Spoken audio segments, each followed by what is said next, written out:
आणि जी परिस्थिती नागपूरमध्ये तीच कल्याणमध्ये. कल्याण पश्चिमेतील एका पॅनलमध्ये तब्बल 1800 दुबार मतदार असल्याचं आढळून आलंय. ही सर्व नावं एका विशिष्ट समाजाची असल्याचंही सांगण्यात येते.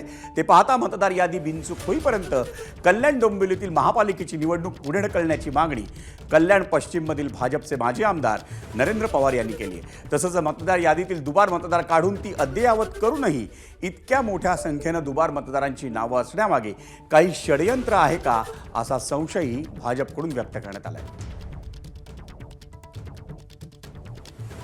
सगळ्या प्रक्रियेमध्ये प्रचंड घोळ आहेत.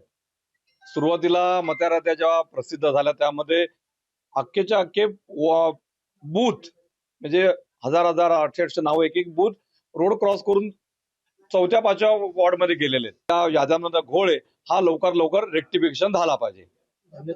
अन्यथा आम्ही कोर्टामध्ये जाऊ, निवडणूक पुढे ढकलली पाहिजे.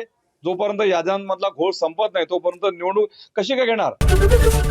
एबीपी माझा, उघडा डोळे बघा नीट.